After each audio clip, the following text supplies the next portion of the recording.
por forwarding contra por triggering, cuál es mejor, cuál es uno, cuál es otro, qué función tiene uno del otro, diferencias, cuál me conviene más para mis consolas de juegos o mis conexiones remotas. Quédate en este video y te explicaré cuál es uno y cuál es otro y el que mejor te conviene.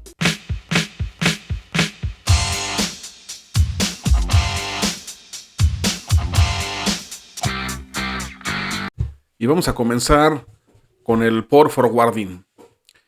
Cada que nuestra consola, nuestro servidor que tengamos en nuestra casa o alguna aplicación que estemos corriendo y que se necesite utilizar puertos dedicados, puertos se puede decir estáticos, en especial me concentro en lo que son las consolas de los juegos, porque hay comunicación hacia arriba, hacia abajo, de un lado hacia otro, y más cuando juegan una partida varias consolas a la vez, que no necesariamente es la comunicación hasta el servidor, sino que aparte del servidor se conectan a las consolas de los oponentes.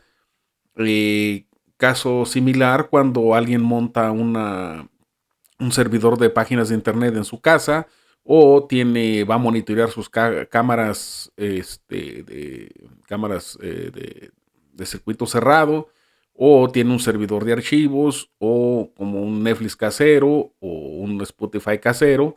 Entonces para eso necesitamos abrir puertos. Estos puertos se asignan dependiendo de las necesidades de cada aplicación. Vamos a poner un ejemplo. Y si yo voy a jugar el juego de el Free Fire, por ejemplo, por decirlo así, y yo aquí tengo mi consola número 1 y aquí tengo la consola número 2. En este puede ser un Xbox y este puede ser un PlayStation. Funciona si nomás tienes una, pero te pongo ejemplo en dos, como están aquí. Este es tu ruteador, el que se conecta al internet. Tienes una dirección IP en esta es una dirección interna de tu ruteador. La externa pues puede ser 172, ¿verdad? Punto 1, punto 5, punto 90, por decirlo así. Es un ejemplo. Entonces, tu IP interna es esta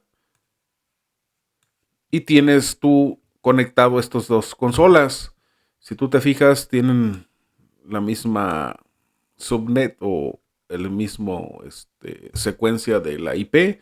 Este termina con 20 y este termina con 12.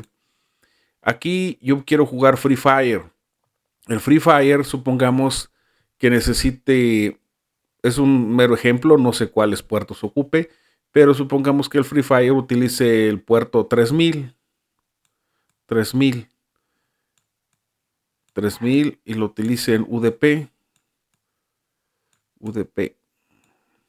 Entonces, estás jugando con el Xbox. Entonces, toda la información que tú mandes va por el puerto 3000, llega al ruteador y se va al internet, y a lo mejor supongamos que esta sea la dirección IP del servidor del Free Fire. Vamos a ponerle FIF. Entonces, acá tú tienes un oponente. Vamos a ponerle oponente, el cual tú tienes la partida. Entonces, este oponente igual manda su información al servidor y a lo mejor lo tiene por el 3000 o el 3002, qué sé yo. Supongamos que es el 3000 y manda información hacia acá y se comunican por el puerto 3000. Llega hacia ti y de regreso. Esto cuando es el port forwarding. Este puerto tú lo tienes que abrir, tienes que programarlo aquí en el ruteador y le vas a indicar que este equipo con la terminación 20.20 va a utilizar el puerto 3000. Y como lo está utilizando, no lo puede utilizar esta consola, el PlayStation 5, no lo puede utilizar alguna otra computadora que esté conectada a la misma red, ¿verdad? Otra PC, estas son PCs, por decirlo así, con otro switch por aquí. No lo va a poder utilizar porque está asignado 100% a esta consola. Si quiere jugar este PlayStation el mismo juego y va a ocupar el puerto 3000, no va a poder. No va a poder porque va a utilizar el mismo puerto, el 3000. Y como aquí está asignado, no podrá. Lo mismo si tienes un servidor de páginas de internet, cámaras, qué sé yo. Pero así funciona el port forwarding. Es nada más a un solo equipo por una dirección IP, no es por MAC, es por una dirección IP. Y se aconseja que estas IP sean estáticas, que se agreguen manualmente, porque si se reinicia, tal vez la 20 se la asigne al PlayStation y el PlayStation va a tener el puerto 3000 y cuando tú quieras utilizar o jugar otra vez en esta máquina, en esta consola, ya no vas a poder utilizar el 3000 y no vas a poder jugar bien ese juego. Entonces, o si un teléfono celular lo conectas, va a agarrar esta dirección IP y pues el puerto va a ser para ese celular. Por eso se necesita que sean estáticas las IPs. El port triggering, vamos a poner el mismo ejemplo, que este es el Xbox y este es el PlayStation, y utilizan el mismo puerto 3000. Y aquí ya la información viaja. Vamos a utilizar el Xbox. Viaja. Puerto UDP. Viaja. Este es tu ruteador. Aquí en el ruteador no se le programa nada. No vas a programar nada. Entonces de aquí se va a conectar al internet. Tengamos en cuenta que esta es la IP del ruteador. Y está dentro del rango de IPs de la subred. Mira, aquí está, y aquí está, este es el 12, y está utilizando el 3000, y viene para acá. Este es la IP del oponente. Vamos a ponerle aquí, supongamos del oponente con el que están jugando, y el internet, pues tienes otra IP 198.30, por decirlo así, .1.6, por decirlo así. Entonces,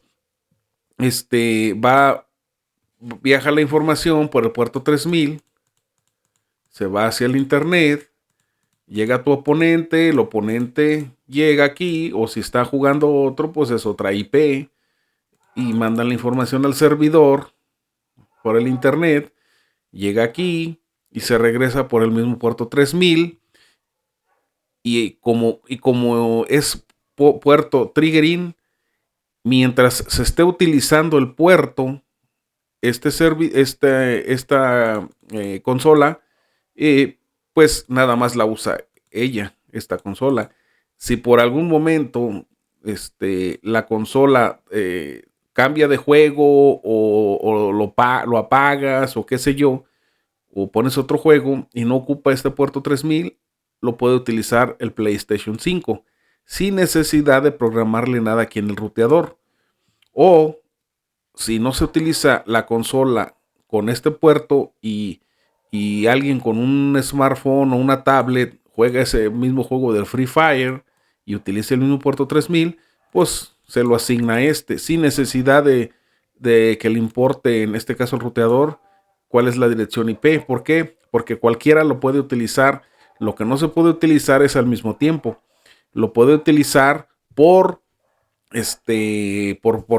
puede decir por periodos cortos de tiempo. A lo mejor una partida y mandó una información, qué sé yo, lo está utilizando en 30 segundos y ya no lo está utilizando y lo puede utilizar por otros 30 segundos y así. Y así sucesivamente. Pero ¿qué pasa cuando los dos están utilizando el mismo? Pues se van a estar peleando estos dos en que lo quieren utilizar al mismo tiempo. Y el ruteador le va a dar prioridad al primero que le mande la información por el 3000. Pues en este caso el puerto no se va a fijar, me Primero me lo pidió el 20, y nada más a él se lo voy a dar la información. No, él lo pide, ya mandó la información que necesitó, ahora se lo manda a o a o estos de acá. Entonces, así funciona el port triggering. Y ya esa es la diferencia entre el port forwarding y el port triggering. Ahora nos haremos esta pregunta: ¿cuál es mejor? En mi opinión, ninguno es mejor que el otro. Los dos hacen su función al 100% a lo que fueron diseñados los dos. En este caso, no me inclino por ninguno. Ahora, ¿cuál me conviene? Pues eso ya depende de tus necesidades. Yo en lo personal, si son para consolas de juego, consolas, ¿verdad? No me lo voy a poner consolas.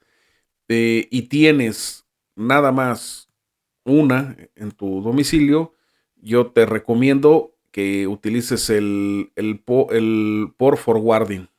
Port forwarding. Y si tienes más de una consola, que cuentes con 2 o con 3, ahí te recomiendo que utilices el port triggering. ¿Por qué? Porque si no vas a estar teniendo que ajustar o programar los puertos de uno a otro, y así sucesivamente en el ruteador. Ahora, si tú, por ejemplo, cuentas con diferentes cámaras, y tienes aparte un servidor de archivos o de música o de video, pues yo te recomiendo el port forwarding.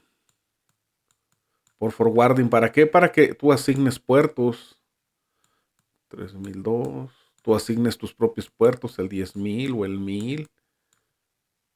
Esto es lo que yo, en mi humilde opinión, es lo que yo te recomendaría. Pero en fin, tú puedes probar uno y otro y cuál te conviene más. Pero esta es mi humilde opinión y lo que te recomiendo. Espero y les sea de utilidad este video. Por favor, compartan, suscríbanse, denle like para que cada día seamos más en esta comunidad de Cable Info. Y hasta pronto, mis amigos.